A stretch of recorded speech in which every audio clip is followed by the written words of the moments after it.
Shalom, shalom à toi, disciple de Jésus. Soldat, oh oui, soldat ferme et inébranlable. Amen. Alors, je tiens ta main aujourd'hui pour bénir l'Éternel, le Dieu des armées. Oui, ce Dieu redoutable et fort qui a renouvelé le souffle de vie dans chacune de nos vies aujourd'hui. Amen.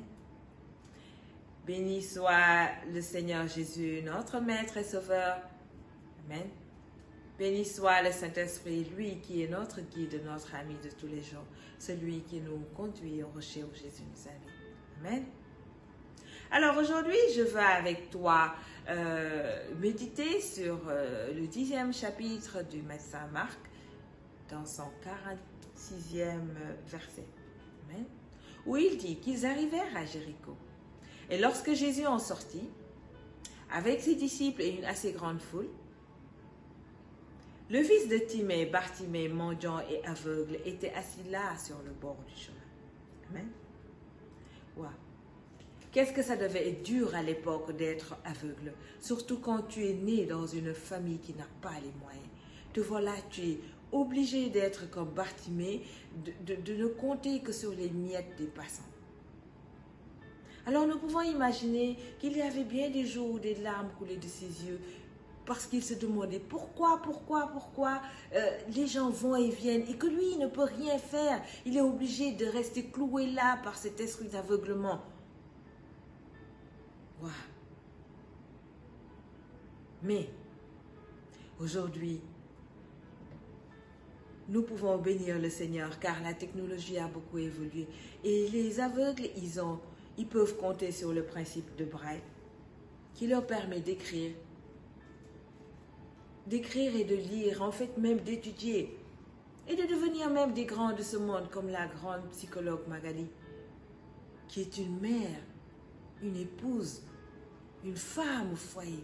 Mais beaucoup de chiens sont dressés pour être des guides des aveugles. Wow. Amen. Ce qui leur permet d'être très autonomes. Mais ce n'était pas le cas de notre ami Bartimée.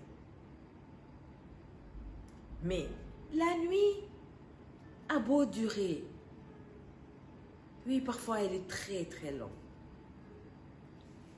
mais le jour finit toujours par arriver. Amen.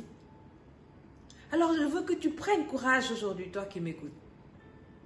Quelle que soit la situation que tu vis, que tu saches que le jour finira par apparaître dans ta situation. Amen. Alors la Bible dit que un jour, comme aujourd'hui, Bartimée entendit du bruit. Il dit, mais qu'est-ce qui se passe? Qu'est-ce qui se passe? On lui dit que c'est Jésus de Nazareth qui passe. Alors Bartimée se mit à crier. La Bible dit qu'il dit, fils de David, Jésus, aie pitié de moi. Wow. Il est en train de le louer là. Il est en train de lui rappeler que je sais qui tu es. Je sais que tu es le rejeton de David, du grand roi David. Je sais que tu es capable de changer ma vie. En lui disant, Jésus, il est en train de lui dire, je sais que tu es celui qui guérit les malades et que ton ministère n'a pas changé.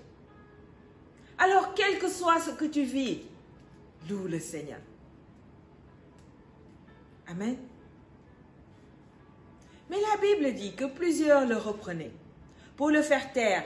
Mais il criait encore de plus fort, fils de David, Jésus, aie pitié de moi. Amen. Les gens le reprennent pour le faire taire en fait. C'est une façon de lui faire croire qu'il n'est rien en fait. Et que Jésus ne passe pas pour des gens comme lui. Jésus ne guérit pas des gens comme lui. Amen. Et c'est le cas de beaucoup d'entre nous. Les gens nous font croire que nous sommes rien. Alors, par leur comportement, ils te négligent. Ils te traitent comme si tu n'étais rien. Non. Mon ami, refuse ça. Ne permets à personne de te faire croire que tu n'es rien. Amen. Car chacun de nous que Dieu a pris soin de créer a une importance aux yeux de Dieu. Et Si nous avons de l'importance aux yeux de celui qui a fait le ciel et la terre, c'est que nous sommes importants. Amen. Il a pris son temps pour créer chacun de nous et a donné à chacun de nous une mission. Donc chacun de nous sommes des ambassadeurs, des missionnaires. Voilà. Alors, ne pleure plus. Ne t'assois plus en disant « je ne suis rien ». Non, tu es important aux yeux de Dieu. Lève-toi et change les choses dans ta vie. Amen. Alors la Bible dit que plusieurs le reprenaient pour le faire taire, mais il criait encore de plus fort. Jésus, fils de David, Jésus, aie pitié de moi. Alors la Bible dit que Jésus s'arrêta. Je prie Dieu qu'il s'arrête aujourd'hui dans ta situation, dans ce qui te fait pleurer, et qu'il change les choses. Amen. Un jour, je suis allée à une prière. Et à un moment, le prédicateur a dit, le feu de l'Esprit descend. Le feu de l'Esprit descend. À peine il a commencé par parler que les gens tombaient comme des mouches dans l'assemblée. Alors à un moment, celle qui était devant moi est tombée. Derrière moi, j'ai entendu tomber. J'ai dit, Saint-Esprit de Dieu, je sais que tu es là. J'ai une plaie sous mes orteils depuis bien des années que je suis en train de soigner tous les matins. Mais ça ne guérit pas. Le médecin m'a donné des médicaments. Ça ne ferme pas cette plaie-là. Alors, si tu es le Dieu qui a guéri hier à travers Jésus, je t'en supplie, touche mon pied et guéris-moi. Alors, j'ai senti un feu au niveau de mon pied. Wow. J'ai béni Dieu parce que j'avais reçu déjà ma guérison. Et j'ai oublié. C'est bien longtemps après, 15 jours peut-être après, que j'ai retrouvé tous mes instruments que j'utilisais pour soigner mon pied. Que je me suis dit, waouh, mais j'ai reçu la guérison de mon pied. J'ai regardé et la plaie était fermée. Alors, je n'ai pas arrêté de louer le Seigneur, de bénir le Seigneur. Alors, je veux te dire aujourd'hui, toi, que la médecine a abandonné en te disant que ta maladie est incurable. Connecte-toi à l'Esprit de Dieu. Oui, car il est dit qu'au commencement était la parole. Et la parole était avec Dieu. Et la parole était Dieu. Chaque fois que tu prends et médites la parole de Dieu, tu te connectes à l'Esprit du divin. Et ta prière peut monter auprès de lui. Et tu peux recevoir ta guérison en retour. Loue le Seigneur, crie tous les jours comme Bartimée. Fils de David, Jésus, aie pitié de moi. Amen. Alors tu seras étonné un jour de voir que tu as été déjà guéri. Amen. Mais ne t'assois pas. Lève-toi dans la prière. Amen. Alors la Bible dit que Jésus s'arrêta et dit, appelez-le. Ils appelèrent l'aveugle en lui, disant, prends courage, lève-toi, il t'appelle. Amen. L'aveugle jeta son manteau et se leva d'un bond vers Jésus. Il vint vers Jésus. Jésus prenant la parole et lui dit, qu'est-ce que tu veux que je fasse pour toi? Amen. Il s'humilia et dit, Rabouni, je veux retrouver la vue. Amen. Jésus lui dit, va, ta foi t'a sauvé. Et la Bible dit qu'aussitôt il retrouva la vue et suivit Jésus dans son chemin. Amen. La foi est donc cet instrument, cette pièce de monnaie que tu vas utiliser pour acheter ce que tu désires dans ton cœur. La paix, la joie, le travail, le mariage. Amen. C'est avec cette pièce de monnaie que tu vas acheter auprès du divin ce que tu veux dans ton cœur. Alors, il te faut muscler ta foi. Oui, cette ferme assurance des choses que tu espères. Et tu ne peux la muscler qu'avec le jeûne, la prière, la méditation jour et nuit de la parole de Dieu. Amen. Mais ne reste pas assis dans cette position, en train de te demander pourquoi, en train de vouloir changer quelque chose qui est devant toi et qui tu ne peux pas changer en réalité. Un jour, une femme m'a appelé. Elle pleurait à chaudes larmes au téléphone. Elle pleurait tellement que je lui ai dit, écoutez, quand je vais descendre, je vais passer chez vous parce qu'on pourra discuter beaucoup plus calmement. Wow. Quand je suis arrivée chez elle, que j'ai vu la maison, le luxe dans lequel elle vivait, je me suis demandé avant de la voir, mais comment on peut habiter dans une si belle maison et pleurer? Je l'ai trouvée assise dans son salon avec une vieille robe déchirée. Elle pleurait, elle n'arrêtait pas. Je lui ai fait, je ne comprends pas, qu'est-ce qui peut te faire pleurer autant? Toi à qui Dieu a donné la vie et tu ne veux pas de la vie. Tu es en train de choisir le chemin de la mort. Alors là, je crois que je l'ai choquée, elle s'est calmée. Et elle m'a raconté qu'en fait, elle s'est rendue compte que son mari l'a toujours trompée et qu'aujourd'hui, elle se rend compte que son mari a fait des enfants avec une autre femme dehors. Alors elle pleure. Elle pleure, elle est inconsolable.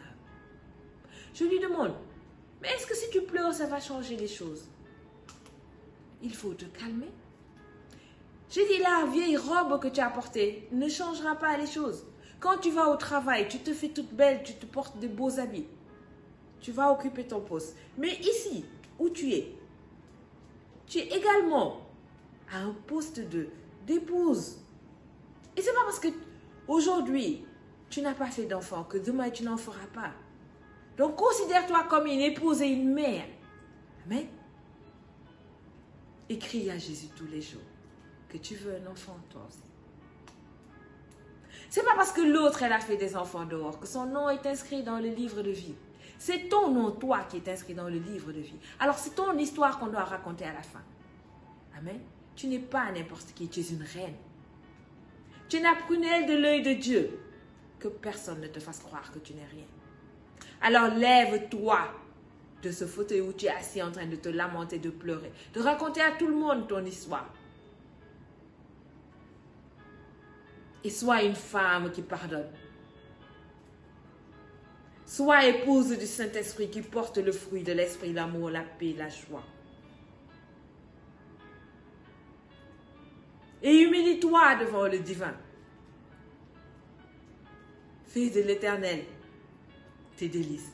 Il te donnera ce que ton cœur désire. Amen. Mais arrête de pleurer. Lève-toi de ta position assise. Et accroche-toi à l'Éternel.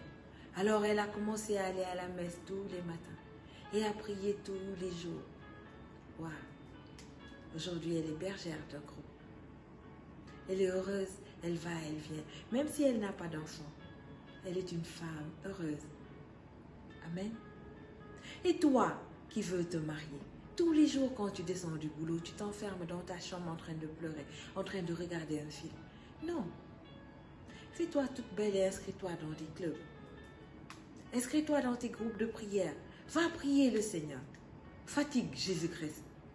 Dis-lui que tu veux te marier. Muscle ta foi. Et achète le mariage avec. Tu es jeune. Tu viens de terminer tes études. On te donne un poste très important.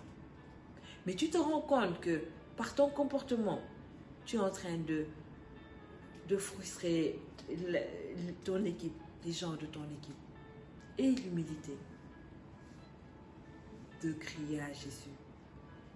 Fils de David, Jésus, aie pitié de moi afin qu'il vienne t'aider à gérer. Car ton intelligence seule ne suffira pas pour être le berger de tout ce monde que Dieu t'a confié. Amen. Lève-toi dans la prière, dans le jeûne, dans la méditation de la parole. Prends 1 heure dans ta journée pour chanter Fils de David, Jésus, aie pitié de moi. Et tu verras que l'équipe que Dieu t'a confiée sera très content d'avoir un chef comme toi. Amen. Amis soldats, soyons forts et courageux et toujours accrochés à la parole de Dieu afin de savoir où est le chemin, la vérité et la vie. de ne pas nous perdre dans ceux qui ne confessent pas le nom de Dieu. N'oubliez pas de ne pas perdre du temps à pleurer pour ce que vous ne pouvez pas changer. Soyons forts. Moi, c'était Soldat Victoire de l'armée du Dieu vivant. Amen.